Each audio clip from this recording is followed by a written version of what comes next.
Então, só para resumir, a gente está lendo aqui o segundo parágrafo e, E teu som tá baixinho. só para a gente resumir, a gente está lendo o segundo parágrafo e, basicamente, a gente está discutindo, conversando e compartilhando aqui dois pontos importantes desse primeiro e segundo tópico frasal aqui, seria a importância de diálogos na propedêutica, né? O que significa textualidade aqui, que é um contexto pedagógico de transmissão de conhecimento que envolve sempre um diálogo. Então, o outro é importante, mas não é qualquer outro, né? É um outro que seja um mestre, enfim.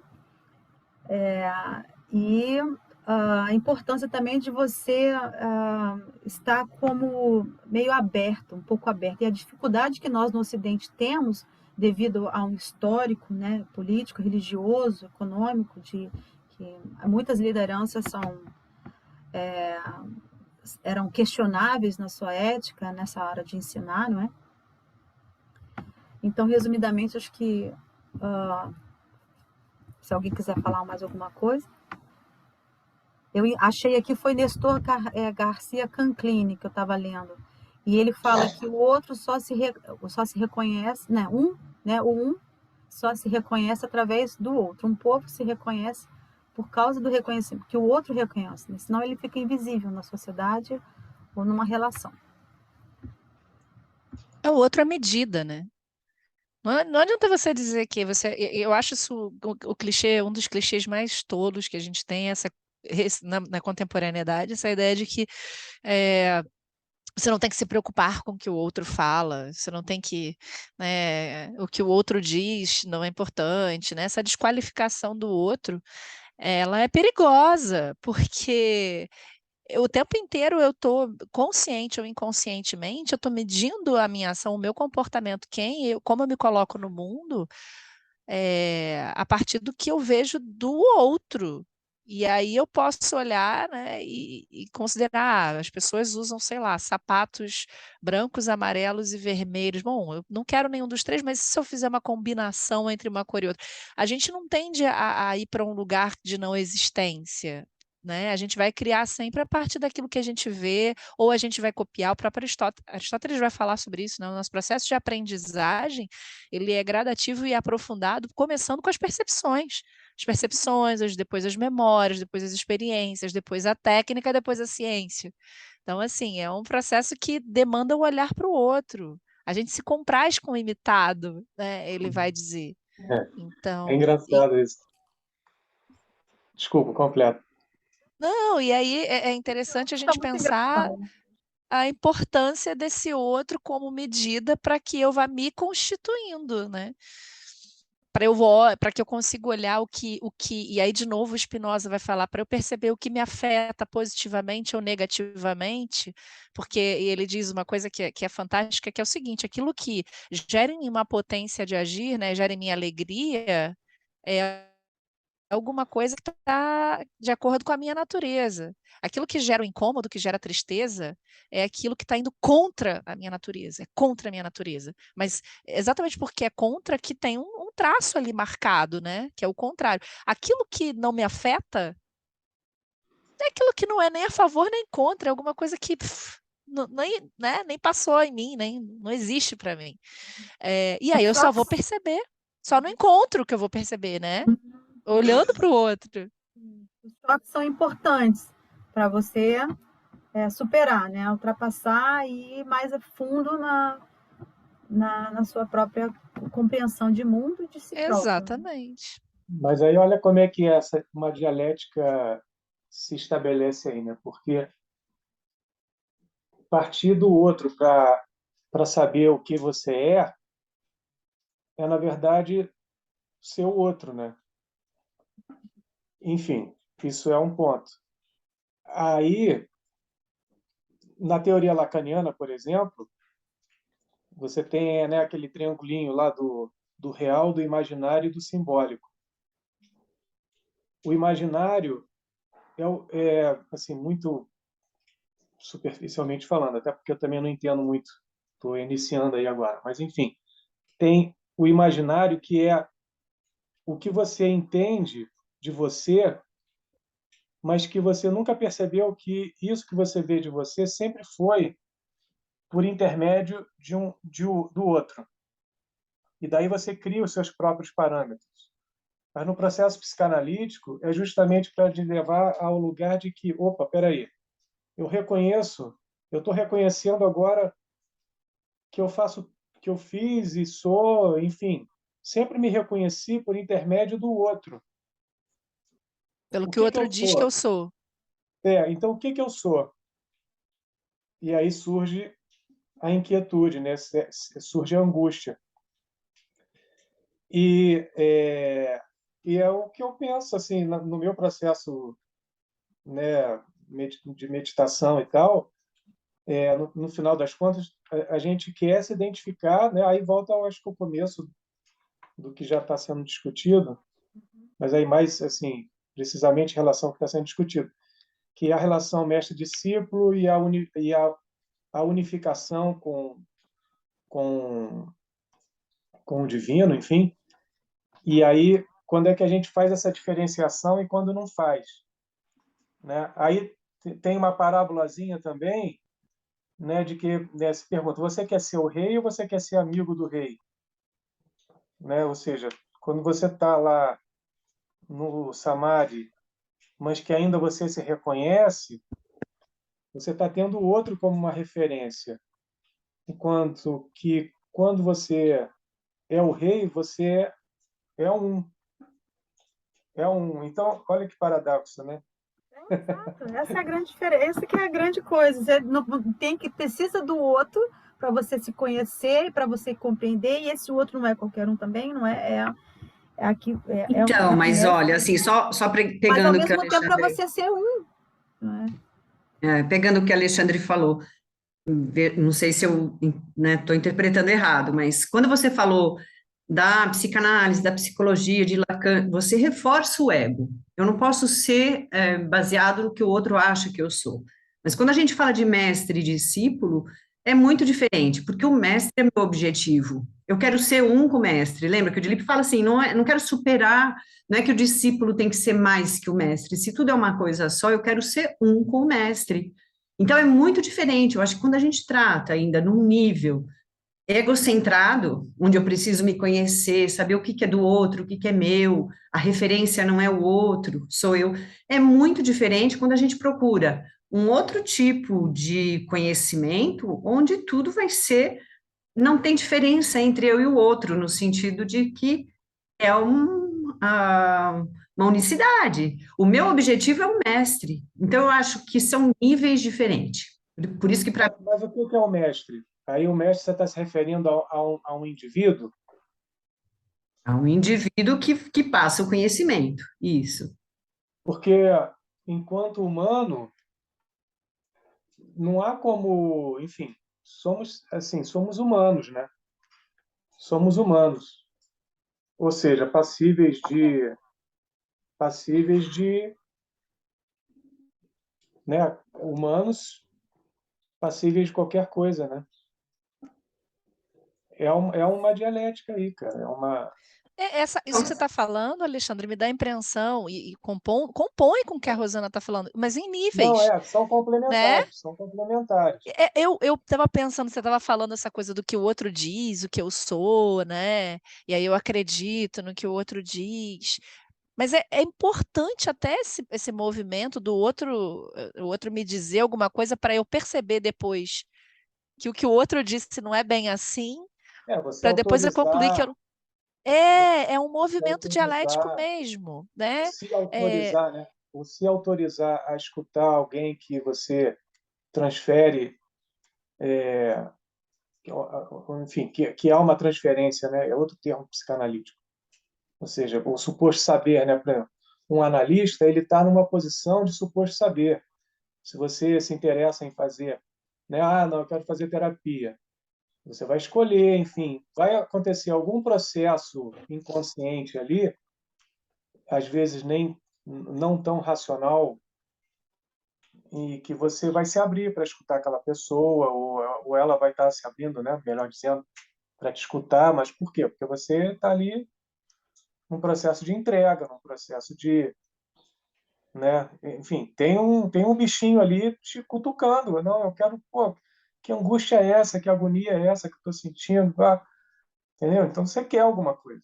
É uma relação mestre-discípulo de alguma forma também. Dá para você. Eu vejo dessa maneira. Eu queria ressaltar mais um outro item dessa. Analistas podem até dizer que isso não existe, mas eu, enquanto meditador há 30 anos, eu penso disso com uma certa propriedade. É muito curioso isso, porque eu me psicanalizo também há muito tempo. Então, né? Então, assim, é engraçado porque as pessoas. Uma pessoa, me lembro uma vez, numa sessão, eu tentando mais ou menos elaborar isso que eu estou elaborando aqui, o cara não conseguia entender. Eu falei, tudo bem, não tem problema você não entender isso, não. Ele estava me sendo útil ali, mesmo sem saber do que eu estava falando, entendeu? Essa que é a verdade. Enfim. Bom, uma outra, um outro nome que está aqui nesse parágrafo aqui, que seria os requisitos. Então, a necessidade, uma legitimação depende do cumprimento de certos requisitos. Então, você tem um diálogo, você tem preceptor, não é qualquer preceptor, e você tem requisitos para poder ir adiante nessas 5 categorias de Bhakti que a gente está indo, né? Pode ir adiante, então? Só reforçando que um dos principais requisitos está relacionado ao sofrimento. Aonde? Não está escrito aqui. Eu estou dizendo que Assim, um dos principais requisitos na relação, né, para você buscar o mestre, é esse sofrimento, é a angústia, né, de quem sofre, não de modo pontual, pessoal, né, mas o sofrimento existencial, passa pela angústia, né? necessariamente. É Se um está tudo deles. bem, você não precisa, né? É isso. É, é aquilo, né? E eu acho também, foi uma outra coisa muito bonita que o Dilip falou, se você está feliz, temos problema, gente. Não importa qual é a vida que você está levando, né? Você está feliz na sua gente. Isso é tão assim, tão suave, tão agradável, né? Quem não importa a vida que o outro está levando? Quem sou eu para dizer que a sua vida é ruim, problemática, que você, né, que tá tudo errado? A hora que doer, né, de um modo que você não consiga dar conta, né? Que aquilo ali te sufoque, aí você sai daquele lugar buscando um lugar maior. É a hora que você vai procurar ajuda. E isso é muito bom, porque a gente às vezes, bom, eu particularmente tinha muito essa tendência de querer salvar o mundo. Eu me lembro da minha primeira sessão de terapia, de eu falar isso, gente, até vergonha. Plataformas, né? Vai dando, né? Roberta, o São que que você. plataformas que você vai Eu subindo. quero salvar o. Como é que é? Alguma coisa assim, né? Tipo, salvar o mundo, tornar o mundo um lugar melhor. Porra nenhuma, cara, isso não existe. Não existe. O problema, né? Eu preciso entender que o mundo tá onde ele quer estar, onde, né? A não ser que o mundo chegue para mim e diga, eu tenho um problema, você pode me ajudar. Aí sim eu posso ajudar o mundo, mas o contrário disso não pode funcionar nunca. Não vai dar certo.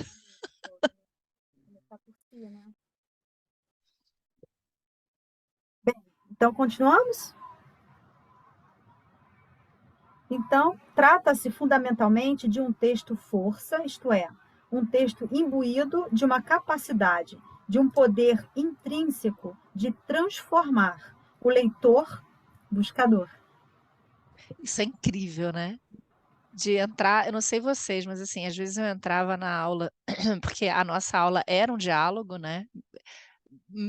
Mais retórico ali, muitas vezes, mas era, né? E era impressionante como aquele homem me curava. Impressionante aquilo, gente. Não sei vocês se passaram por algum momento de falar, gente, de sair de uma deprê assim para um lugar maior. Incrível, é incrível o poder do esclarecimento. Falos assim, que, então é isso, né? Então, De sentir paz, sabe? De sentir aquele alívio muito bom. a prova definitiva de sua verdade, está entre aspas, é, no limite, uma questão de eficácia existencial metalinguística. Metalinguismo é quando você faz o que você estava falando aí, né, Alexandre? Você faz uma auto-reflexão, uma autocrítica do seu próprio trabalho, de você mesmo, do que você está escrevendo, do que você está fazendo, né? Então, essa metalinguística, né, é uma questão eficácia existencial metalinguística. Não é que vai além da linguagem também, Sumaia? A prova prova definitiva de sua verdade é, no limite, uma questão de eficácia existencial metalinguística. Então, o que você está conversando tem que ver, o que você está aprendendo e tal, tem que ver se está servindo para você. Então, você tem que vai além da linguagem, isso, o efeito que está tendo em você, né? Vai além do que está escrito. Vai além do significado. O significado você vai superando o significado, você vai ampliando o significado, vai ressignificando também. Ele até comentou numa das nossas aulas, né, que às vezes você lê uma coisa, depois, quando você vai voltar daqui a 2 anos para ler a mesma coisa, você já leu diferente. Né? Porque houve um monte de experiência nesse período aí que vai te propiciar uma ressignificação, né? E para o seu crescimento. À medida em que aquilo que você está aprendendo já não está servindo para o seu... Né, não está tendo uma eficácia existencial metalinguística de você conseguir, dentro de você, ir metabolizando as coisas e tal, então não serve, né?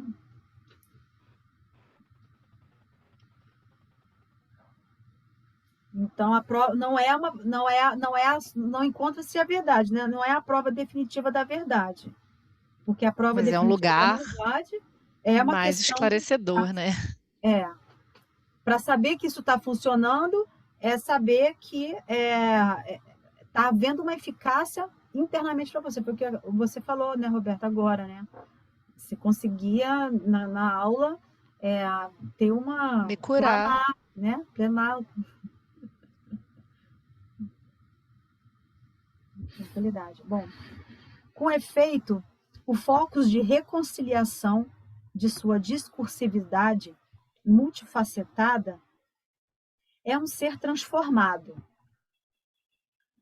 Alguém que supera definitivamente o sofrimento, que extirpa definitivamente a causa de toda a ignorância e que, assim, alcança moksha, iluminação, ou preman, realização amorosa em Vishnu Krishna.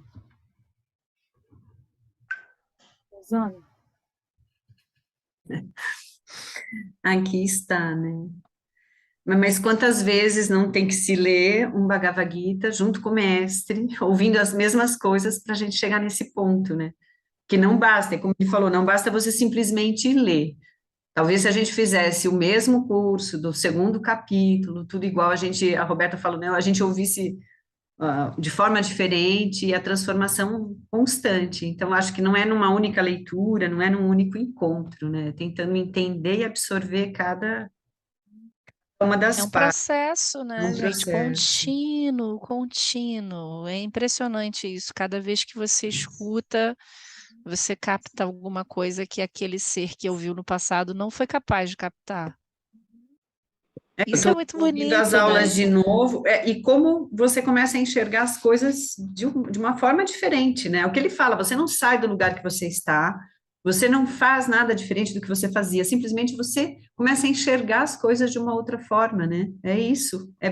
Parece muito mais simples do que a gente sempre acha que está em algum lugar longe ou fora do que você faz, e não é uma mudança de visão, só de perspectiva, só isso. É muito bonito. E difícil sustentar, né? Porque, que nem a Roberta falou, a aula, ela acabava até transformando a gente, você sai dali, passa uma semana, você ouve a mesma coisa e você fala, nossa, eu ouvi isso assim, e não sustentei, né? Eu entendi, mas não sustentei.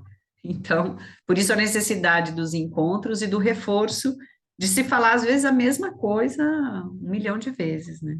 Mas é o que acontece com o corpo, o exercício físico. Não adianta você fazer, né? Você tem que fazer diariamente, sei lá, né, semanalmente ali, porque é um exercício de transformação que precisa da manutenção. Porque como a gente está em processo, tem sempre alguma coisa que ainda não foi captado, que precisa ser relembrado, precisa ser reforçado. E é por isso que a gente não pode, por exemplo, você falou do meditador, né, Alexandre? A meditação Uhum. é um processo incrível, mas ela precisa ser contínua. Isso Não aí. tem jeito. Não, e olha, não só isso, deixa eu contar um fato. Esse fim de semana eu dei um curso sobre Surya Namaskar, né? Nem tinha, aí eu explorei um pouquinho origens e tal, e aí a gente foi. Mas peraí, primeiro explica o que que é, que eu não sei. Surya Namaskar é uma sequência de movimentos dentro da yoga. É o sol, Namaskar é saudação, a saudação ao sol. Ah, tá. Uma sequência que pode ter variação, enfim. Enfim, e tem uma aluna, isso no curso de capacitação, né, de instrutores de yoga. E tem uma aluna que faz comigo yoga 3 vezes por semana, então, há mais de 3 anos, quer dizer, ela já é minha aluna. E eu pedi para ela repetir. Daí ela falou, eu vou fazer o que você ensina. Eu falei, faça do seu jeito. E ela foi muito interessante, porque ela falou coisas que normalmente eu não falo, então é o que ela capta. Então, por exemplo, uma das frases que eu falo, assim, transporte-se para um lugar em contato com a natureza, onde você consiga ver o nascer do sol. E ela falou assim, transporte-se para o alto de uma montanha para ver o nascer do sol. Daí eu falei assim, aí no fim, né? Eu falei, onde você achou? Legal, né? Ela falou assim, você fala para a gente ir para uma montanha. Eu falei, não, a postura Tadasana quer dizer montanha, mas eu nunca falei para você ir para uma montanha. E a gente começou a rir, né? Quer dizer, ela está há 3 anos, ela já veio me reclamar que eu repito muita coisa sempre igual. Ué, E não, enfim, processos de aprendizado. Mas para você ver como a mente capta o que ela quer captar, entendeu? Na cabeça dela, eu falo para ela ir para o alto de uma montanha. E ela sempre foi para lá. Então, além do que está sendo dito, é o que está sendo ouvido, né? E isso incrível. repetição, a necessidade da repetição, e a gente, como o Alexandre falou, talvez está aberto a ouvir, e está aberto a ouvir a mesma coisa de formas diferentes sempre, né? Então, por isso que é uma longa jornada, né? Então, retomando, através desse diálogo é que você vence o sofrimento, né, atendendo certos requisitos, não é? E para que definitivamente a causa da sua ignorância seja clareada, né? Aquele problema não vai existir mais, né? Pode ter até outro, mas aquele já não vai ter mais. E ao passo que isso for acontecendo mais e mais vezes, se alcança a iluminação, né? Ou a realização amorosa em Vishnu, né? Vamos para o terceiro parágrafo ou ficamos aqui? Seguimos, Seguimos? por mim, sim. Então tá. Então, acho que o objetivo desse texto vai ser chegar a como fazer esse moksha e atingir esse preman, não é? Ele vai comentar sobre essas categorias de devoção, como se faz. Aqui ele já falou, acho que basicamente, né? O diálogo, o mestre,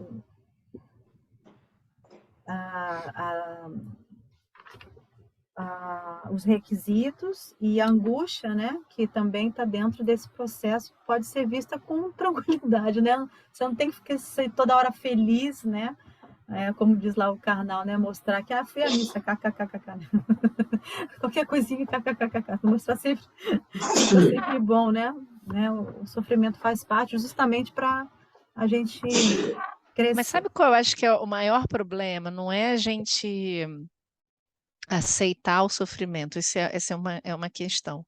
Mas eu acho que tem uma dor muito escrota, que é aquela que é de sentir dor onde não há dor, né? Por exemplo, claro que se você quebra um braço, né? Rosana, por exemplo, óbvio que ela está, né, passando por um momento de dor, eu de privação aqui de deslocamento, de mobilidade e tudo mais.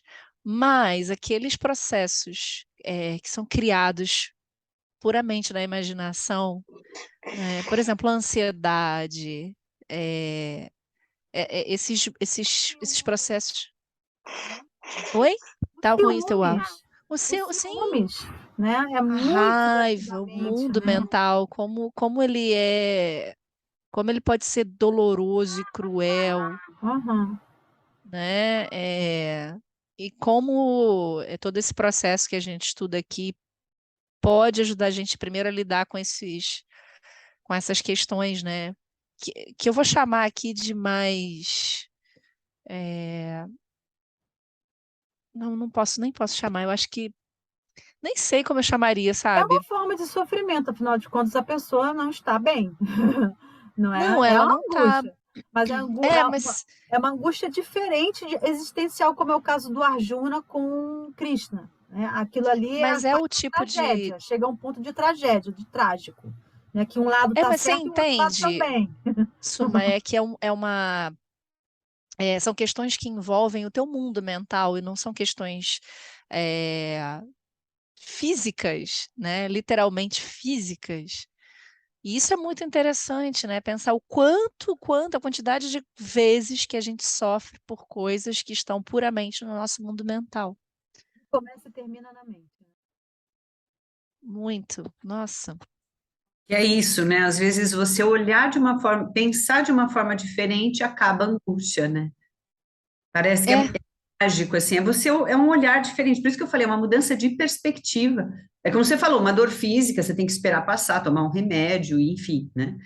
Agora, às vezes, uma dor dessa, sei lá como que a gente chama, né? Esse tipo de angústia, é mudar só a perspectiva e na hora passa, você entendeu? Quando você fala assim, mas e se eu deixar isso de lado, ou se eu não der tanta importância, ou se eu olhar desse jeito? E ali parece que alivia, entendeu? Então, parece que a fórmula é simplesmente, não é esse simplesmente, porque esse padrão de olhar as coisas de uma forma vem construído há anos, né? Então, quebrar essa perspectiva não é só mudar a perspectiva, é trabalhar em cima dessa mudança.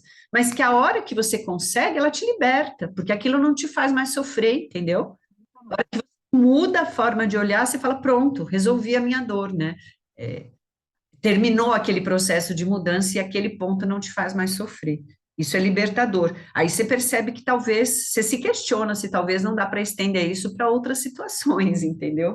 E a sua vida vai ficando um pouquinho mais leve, né? É. Ok. Terceiro parágrafo. A teologia metalinguística Não, a confere. teleologia. Perdão, teleologia. Alguém gostaria de conceituar teleologia? Bom, a teleologia tem a ver. Eu acho melhor a gente buscar aí um conceito formal no Google, Alguém mas busca aí, eu vou continuar lendo. A é teleologia importante. metalinguística confere a pluralidade de variantes hermenêuticas em que se desdobra a tradição do Bhagavad Gita, em sentido de doutrinas instrumentais, ao invés de narrativas metafísicas no sentido ocidental. Nossa, tem que ler de novo. É, Peraí, pega o significado aí, Roberta, de teleologia. Vamos ver ai, porque a teleologia tem a ver com uma espécie de ordem, de estrutura ordenada, mas deixa eu olhar aqui que bonitinho, peraí. Teleologia. Um estudo filosófico. Metalinguagem é você pensar sobre, né, criticar você mesmo, é criticar suas ações, criticar o seu trabalho, é você... A teleologia é o estudo filosófico dos fins. Teleologia, O- que fins? Fins o quê? Religiosos? Das finalidades? Fins não, no sentido... teleologia metalinguística. O que você falou que é Ou seja, você estudar alguma coisa buscando um objetivo. É como se você traçasse um Tem caminho. objetivos que orientam o comportamento, ou seja, você tem uma meta e você vai orientar as suas ações em relação a esse fim, Para chegar a essa meta. a Nesse esse caso, você objetivo. vai pensar a linguagem de modo ordenado para se chegar a um objetivo final. Então tá. E para isso a gente vai, e nesse caso, pelo que eu entendi, não sei, você vai se buscar pluralidade Vai de transcender. variantes, né, interpretativas, hermenêuticas. Então, a teleologia metalinguística é justamente você perguntar por si mesmo, né? Para si mesmo, por que você está fazendo daquela forma? Porque, vamos pegar o caso de Arjuna e de Krishna, né? Ele tem duas coisas que ele tem que resolver, dois aspectos que ele tem que resolver. Um a família que ele precisa matar, são os mestres que ensinaram tudo o que ele sabe, né? Que ele vai ter que guerrear e certamente matar, eliminar. E outro que é o lado guerreiro dele, que ele tem que guerrear, ele tem que fazer, ele tem que defender o que é de direito da família dele menor, né, núcleo, que são dos Pândavas, né? Os Pândavas têm direito a um determinado a um reinado, né, um reino, e isso eles atenderam todas as expectativas e regras que eram para ser cumpridas, eles cumpriram, e agora chegou a hora deles receberem, e os Kauravas não querem passar para eles, né, o que é deles de direito. Né? Então, ele fica numa hora que ele, como guerreiro, ele sabe que ele tem que agir, por outro lado, ele vai ter que guerrear e matar justamente quem é do sangue dele. Né? O avô que deu, né, que é o tio-avô, que foi irmão do avô dele, irmão do pai dele, enfim, né, os tios. Então, ele tem que passar pelos fins, essa teleologia metalinguística com Krishna. Krishna vai ajudar ele a ver melhor quem é tanto um lado quanto que é o outro. Ele vai fazer uma crítica disso mesmo, e o que é importante buscar. Krishna vai dizer que, na verdade, não existe um lado, existe outro. Tudo ali é Deus, né? Sim, então, assim, o que está dizendo aí é que o Bhagavad Gita, ele é um instrumento para que a gente consiga resolver um problema, que não é simplesmente uma história, né, como ele coloca até aqui no final, metafísica, mas ela vai te instrumentalizar para que você consiga resolver uma problemática através da linguagem, que vai ser, né, instrumentalizada através da linguagem. Linguagem e metalinguagem. Da linguagem e da crítica de si mesmo, né? Então, por que você insiste em metalinguagem? Como que você define isso, Maia, metalinguagem? É melhor você procurar no o Google. Dá Não, uma eu olhadinha procurei, mas ele não dá essa referência de, olha, aqui no Wikipedia, em lógica e linguística, uma metalinguagem é uma linguagem usada para descrever algo sobre outras linguagens. A linguagem sobre a linguagem. Eu entendo Mas ela está fazendo como se fosse uma reflexão e de si. Exato. Eu trago também essa reflexão de si.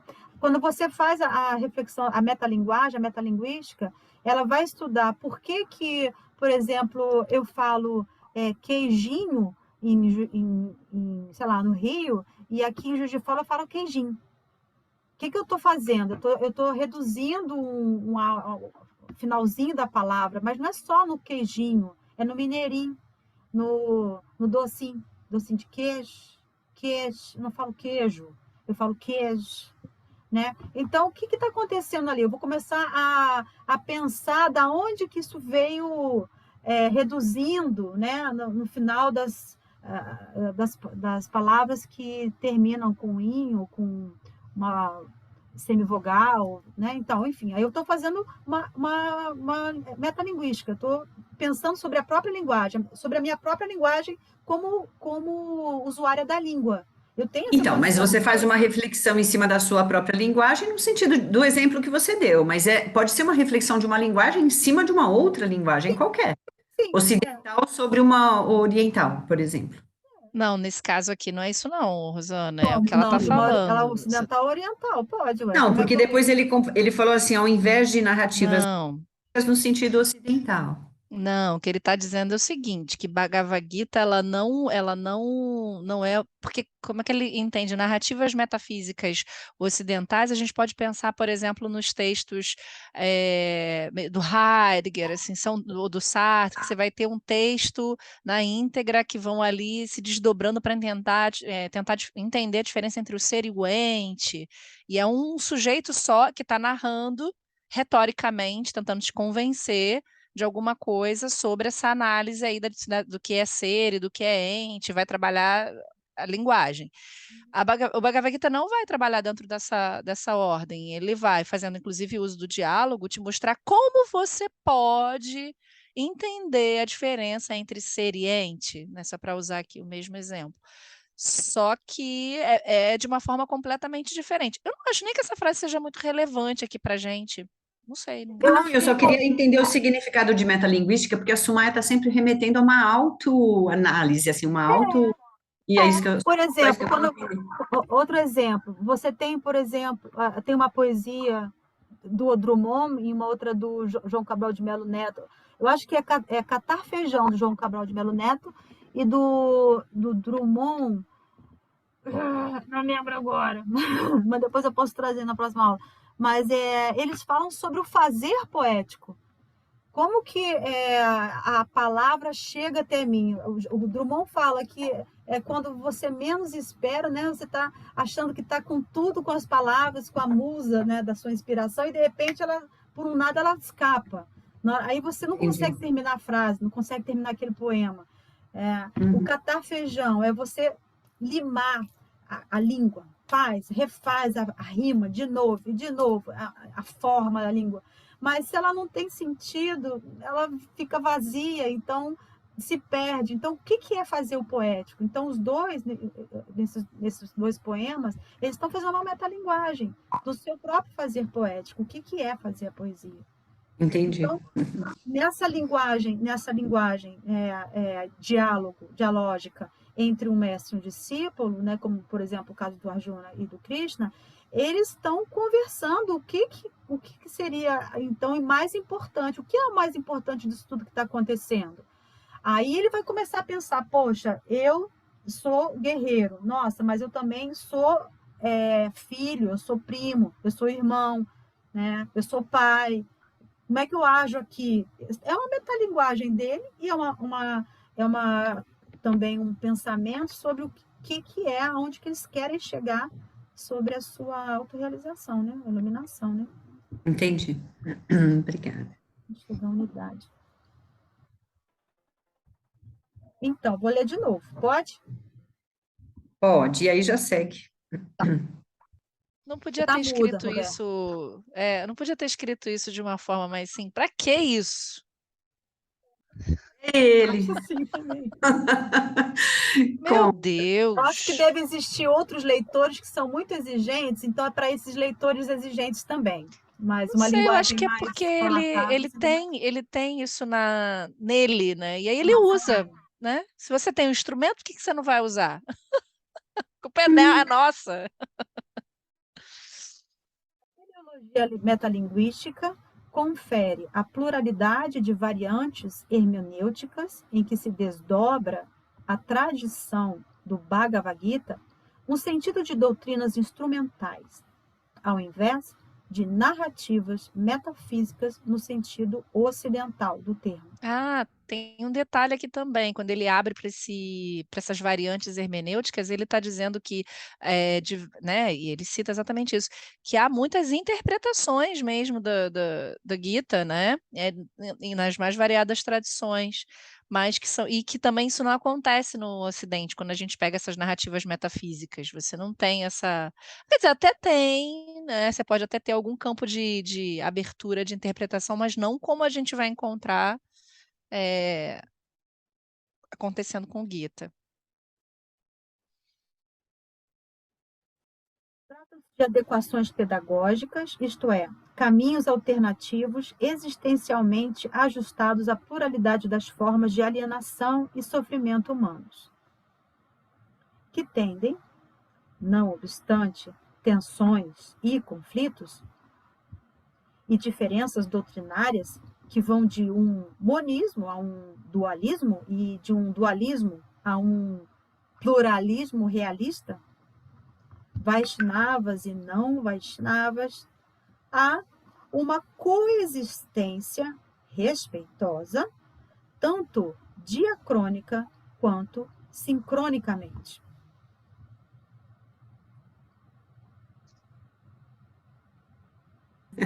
Precisamos pensar. Eu também não acho que tenha nada de muito relevante nesse trecho, não. Sim, Sei lá, sim. só informação. Caminhos são Tem nada uma são unificação, né? Que não importa de onde que venha, vai desembocar no mesmo ponto, né? Você pode pensar em Advaita Vedanta ou Advaita Vedanta, em Vaishnavas ou não Vaishnavas, pluralismo realista ou dualistas, enfim, É, monismo ou não monismo, mas tem Gita para todo gosto, toda necessidade. Exato, exato. Podia ter dito isso. Estamos traduzindo aqui. boa! A tradução é bom. Decodificando, vamos dizer, E decodificando. vocês queriam ler em inglês? Cara, os textos dele em inglês são melhores. Tá Roberta, gravando. segundo Não são passo melhores, são 2, mais né? fáceis. São mais fáceis, juro para vocês. Acreditem, olha que eu não sou nenhuma expert em inglês. São mais fáceis. Depois a gente edita isso, por favor. Pode A gente tem colocar que aí do fazer bastante ladinho. recorte. Vai Tem que fazer decodificando, colocando do ladinho aí, então. Então, ele quer dizer que tanto um quanto o outro vão acabar, são caminhos alternativos, né? Que vão se ajustando. Isso, agrada gregos e troianos. Portanto, ao invés de uma externalidade ao texto semente sagrado, as tradições comentariais, escritas e orais, refletem a pluralidade de encaminhamentos exegéticos e hermenêuticos que visam ao que poderíamos designar por realização existencial do texto, ou, para usar uma expressão de Gadamer, aplicações hermenêuticas.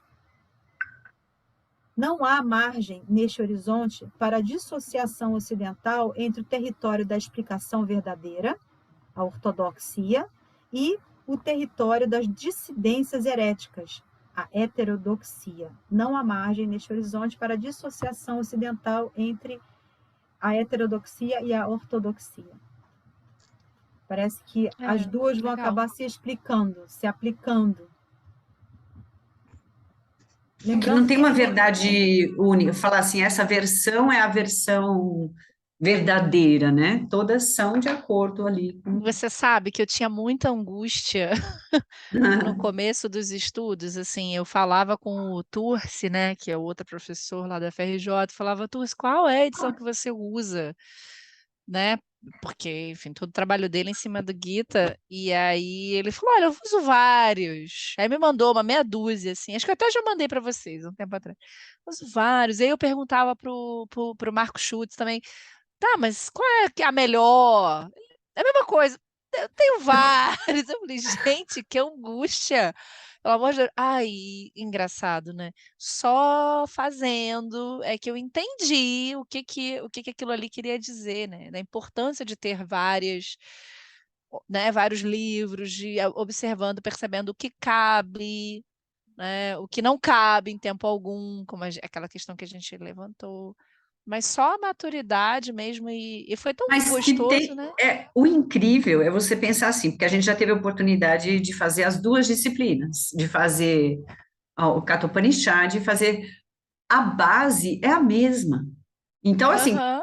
textos são outros, um é diálogo de Arjuna e Krishna, o outro lado, não vou nem lembrar o nome dos caras, mas ama, e o Natiquetas, e não importa, assim, a base do ensinamento é a mesma, entendeu? Então, pode ser qualquer versão de texto ou desses textos de Mais diálogo. ou menos. Tem algumas coisas que vão muito longe, sabe, Rosana? Ou que Não, ficam muito aquém. eu acho que vão dando mais repertório, sabe, Roberta? Mas a base do compartilhamento, da totalidade, da unicidade das coisas, é a mesma. Quer ver um detalhe que o Dilip comentou depois, assim, é que quando você pega uma tradução religiosa, que vem de uma tradição religiosa, é diferente de quando você está desconectado disso, assim, você Não, vê sim, sim. termos. Não, eu estou dizendo o seguinte: se ele for dar o curso, a hermenêutica mesmo de um mestre, vamos dizer, né? De uma pessoa que efetivamente entende, você pegar e ler um texto, mas que a base vai ser a mesma. Eu acho que a gente pode fazer meia dúzia de disciplina com ele, a base é a mesma, os textos vão mudar, mas o que unifica isso é o mesmo, né? O princípio da totalidade é o mesmo, entendeu? Não que seja o mesmo você lendo sozinha, mas a hermenêutica feita por um mestre vai cair no mesmo ponto. Eu não sei, em alguns momentos, quando ele pedia para a gente, lê aí um trecho, aí eu mudava de um livro para o outro, né? Eu queria ver o que ele ia dizer E assim, claramente tinha uma obra assim, uma que eu tenho aqui, que na fala dele ele falava assim, todas as vezes que eu mostrei, ou quase todas as vezes ele falou, essa daí, como é que ele dizia? Tipo, criou em cima da ideia principal, não foi uma tradução, foi tipo uma adaptação, sabe? E aí ele dizia, não está muito boa. Às vezes ele Não, se mas eu não estou colocava, falando, né? eu não estou falando das traduções, eu estou falando da explicação dele. Ah, tá. É porque a gente As aqui traduções a gente viu que tem muita é, diferença entre uma e outra, e eu acho que é é, complicado, porque enquanto a gente não tem o conhecimento da coisa, a gente não consegue, às vezes, avaliar se aquela tradução ela está fidedigna ao significado, né, original ou não. Então, por isso que ainda sim. do mestre, vamos dizer assim. Mas tem a impressão que dele, a explicação dele vai cair sempre no mesmo ponto, entendeu? Ele deu uma disciplina na graduação que eu participei, que ainda não conhecia vocês, que foi pegando o melhor de todas as religiões e que tinham, como você acabou de falar aí, meio que você falou que é alinhavado, né? Algo que unia todas as religiões. Era uma introdução, afinal de contas, né? Universal. E aí ele começou a aula assim, não tem aqui como a gente ficar trazendo o que é negativo bom, não é para excluir, né, o que é um texto do outro, não, pelo contrário, a gente realmente vê o que há de interseção, o que há de melhor, porque se a gente ficar vendo só o que é de ruim, porque acaba existindo mesmo, né, afinal de Sim, contas os em textos, todas, né? Em todas, né? o texto está sendo interferido por vozes humanas ali, mas a gente tem que pegar justamente algo que seja de interseção e seja o melhor de cada um deles. Né? Então, em síntese, o Bhagavad Gita é muito mais do que um mero texto. Sua seminalidade envolve tradições autoritativas. Eu procurei tanto autoritativas como comentariais, tem no dicionário, tá? E o que é autoritativa? Que pode dar autoridade, né? Que concede autoridade. Então, sua seminalidade envolve tanto tradições que concedem autoridade e específicas de ensinamento, sampradaya, que se estruturam na forma de articulações dialógicas entre mestres sapientes e discípulos aptos. Guru Shishya Ó, para a gente viu essa palavra aí, hein? Ou as coisas parecidas. duas! Guru Shishya, que seria guru, estudante, e agora parampara, a gente deve ser ensinamento, né? É o guru, discípulo, Parampara. Shishya, deve Então, ser. então, acho que até aqui o que a gente ressaltou no segundo parágrafo, é importante também. Então, a gente, né, acho que a gente acertou em ressaltar. Sua legitimidade, ou mais especificamente, a legitimidade de suas variantes hermenêuticas, não se encontra numa mera autoria gloriosa do passado, mas na verificação sempre contemporânea de sua eficácia, através da aplicação existenciais de seus métodos. Né? Isso é legal, né? Acho que aí Muito tem a ver legal. com o parágrafo, o terceiro ainda no terceiro parágrafo, né? Ainda o segundo parágrafo, que se não tem, né? Se naquela metalinguagem, né? Se o teu sofrimento continua sendo sofrimento, se não resolve aquilo, né? Se você não resolve aplicando aquilo à sua existência, os métodos da sua existência, ele não serve para nada, né? Então ele tem que servir, ele tem que, não é só um mero texto para a gloriosa do passado, para falar sobre um épico, ou, né? Não, eu não entendi assim, não. Olha, eu entendi o seguinte, que se você pega uma interpretação do passado, que não tem uma interpretação do passado dada pronta que vai servir a todos os casos, mas que a gente tem que estar sempre considerando a possibilidade de uma revisitação ao texto, de modo a adequar o problema vivido com o que você Nós estamos pode... falando de Bhagavad Gita, ele começa lá, em síntese, o Bhagavad Gita é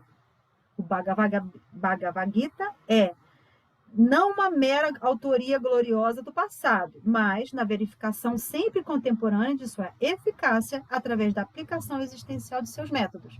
Então ele está dizendo que o Bhagavad Gita, ele está dando uma ele está dando autoridade, né, ao Bhagavad Gita. Ele está dizendo que o Bhagavad Gita é, sim, continua sendo uma forma de ensinar ao leitor, no caso que ele falou lá atrás, né? Leitor, buscador, né? Lá no segundo parágrafo que a gente leu, né? Ele está ensinando ao leitor buscador como ele deve resolver os seus problemas ou chegar à sua autorrealização, chegar a alcançar moksha ou preman, essa realização amorosa com a sua entidade. Está se referindo à temporalidade da obra, né? Não é algo que ficou no passado, é algo que está sempre atualizado. Através da sua atualizado aplicação em você mesmo, né? Exatamente, sempre atualizado. Independente de que época, ele vai estar sempre sendo, enfim, algo que ainda tem, que vai estar sempre tendo valia. Contemporâneo? Está sendo sempre Sempre contemporâneo. Não sei se é contemporânea a palavra, mas ele é sempre, Mas ele é ele é sempre atual, né? Ajuda. atual. Ele não envelhece.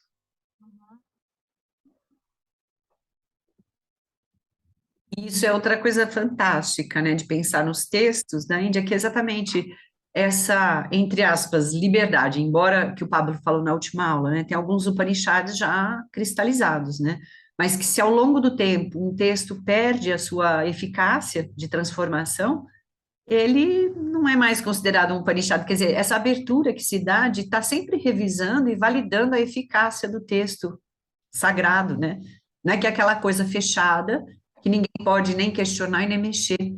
Ele tem que ir se adaptando à eficácia dele, ao resultado que ele produz efetivamente em eliminar o sofrimento. Para mim isso é fantástico, porque a gente não tem isso aqui, né?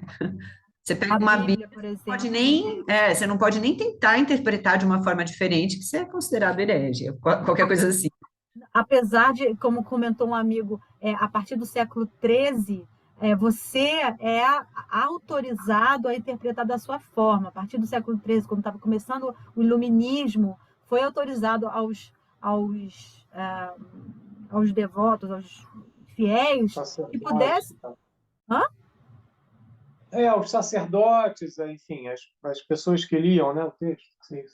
Elas terem a Bíblia em casa, porque não tinha. Começa com, por exemplo, lá no o Dante Alighieri, por exemplo, né?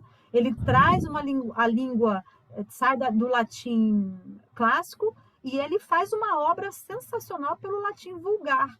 Do latim vulgar chegou até nós o português. Foi através do latim vulgar, o uso do latim vulgar, que chegou até nós o português, o francês, o espanhol. Né? Foi modificando, mas essa língua que era falada no dia a dia foi colocada na Bíblia para que os fiéis pudessem ler e ter ela em casa para ela poder estudar, porque ela não podia. Então só a partir do século XIII é que você pôde fazer também essa interpretação. Então, igual a Rosana está falando, né? Às vezes você não pode nem mexer nada, mas ainda tem muito disso, né? Eu acho. Não pode mexer, não precisa mexer nenhuma vírgula, né? E a interpretação que tem que ser dada tem que ser aquela. Né? Ainda tem alguns núcleos, alguns nichos ainda, né? Em algumas, né, igrejas que fazem isso, né? Engessam o texto, né? E os fiéis não podem ver de uma outra forma, mas aqui está falando justamente o contrário. E pelo que você me fez lembrar, Rosana, que o Pablo comentou, que parece que de ano em ano, eu até perguntei para ele, né? Mas de quanto em quanto tempo que eles fazem uma revisão do texto dos Upanishads? Talvez que seja de ano em ano. Ele disse que não sabia muito bem, mas era de uma forma regular, não é? Ai, gente, eu vou deitar um pouquinho aqui. Dor de cabeça. Não, gente, faltam 10 minutos. O que a gente Não, faz? Vamos para frente, fechamos aqui. Segundo capítulo, vamos agora para o número 2 aqui. O contexto do Bhagavad Gita. Eu acho que a gente podia fechar aqui, sabia? Vai começar o segundo, né? Aí a gente poderia ficar com o Pablo e começar o... Então, vamos colocar aqui, que essa síntese, esse último parágrafo, então, ele está colocando aqui, está envolvendo tradições autoritativas para o Bhagavad Gita. Né? Ele está dando autoridade ao Bhagavad Gita, não é? Ele está dizendo que está falando da sua atualidade, como vocês falaram aí. O parágrafo anterior, o que vocês não falaram, gente, sobre pluralismo realista, monismo, dualismo, Vaishnavas, não Vaishnavas, tradições. Como a São Roberta falou, possíveis interpretações. tem Bhagavad Gita para todo mundo. Todo gente, gosto. fala direito aí para eu poder escrever aqui. Não, você é a intérprete, vai lá. Há possíveis abordagens e interpretações.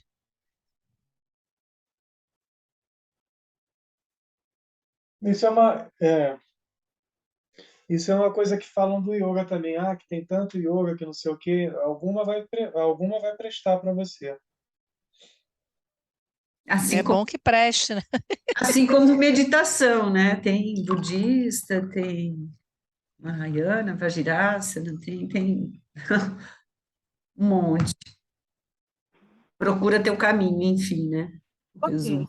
Então, nosso próximo encontro, a gente só vai lembrar assim, essas palavras-chave, né?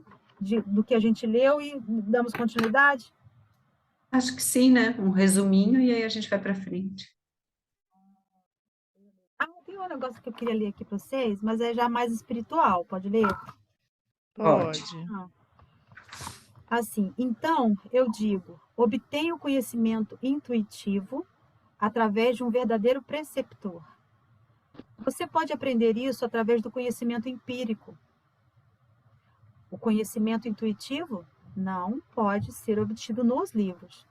Para isso, deve-se ir a um preceptor com devoção e reverência. Tente despertar uma propensão, uma tendência devocional. Ela virá a você, se você assim o desejar. Uma vez despertada a devoção, você, sem dúvida alguma, obterá a misericórdia de Deus. Aí já é uma coisa mais espiritual, né? Mas, ó, que bonito, tem tudo a ver também. Achei que tem tudo a ver aqui. Que nem o texto que a Roberta leu. A gente deixou gravado? Já estava gravando quando a Roberta leu? Não, por favor, lê aí, Roberta. Lê, Roberta. Deixa aí. Leio. Relembrar. Um segundo que eu vou abrir aqui.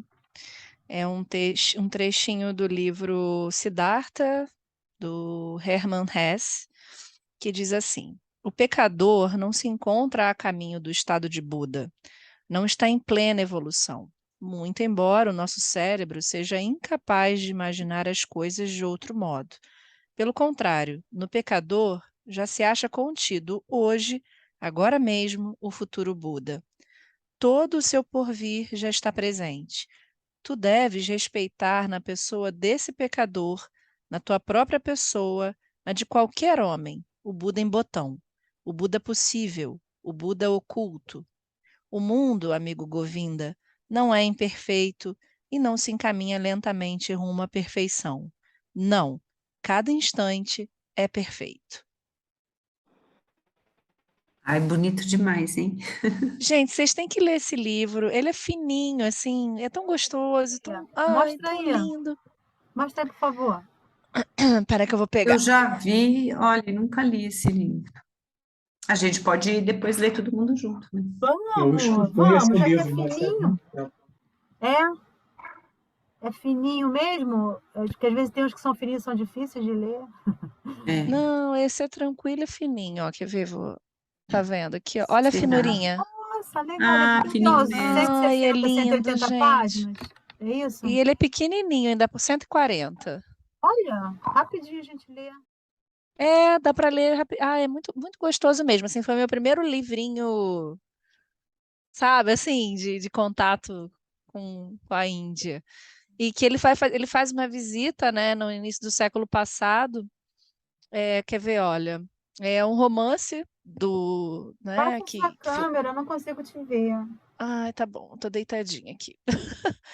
Siddhartha é um romance filosófico que exalta a busca pela sabedoria e é inspirado na vida do Siddhartha Gautama, fundador do budismo. A narrativa exprime o amor e a sensibilidade do Hermann Hesse, né, vencedor do Prêmio Nobel de Literatura de 46, pela cultura, religião, crença e filosofia orientais com as quais teve contato desde cedo. Esse livro foi originalmente publicado em 22, fruto de uma viagem que ele realizou à Índia em 1911. E aí, na obra, né, nesse livrinho, o jovem Siddhartha abandona sua casa e sua família à procura de uma vida de contemplação, visando atingir a plenitude espiritual e mantendo-se fiel à sua própria alma. Ai, é lindo, gente, de verdade. É uma boa Então, ideia. A gente, de repente, para na próxima sentir, vez. pegar para sentir esse mesmo encantamento, a gente vai ler. É, vale a pena. Beijo, É então, fofo. gente. Vamos Muito nessa, bom. né? Bom apetite para Ah, vocês. Bom ó, descanso, boa recuperação, Roberto. você também. Beijinho, Obrigada. tchau. Beijinho. Tchau. Tchau.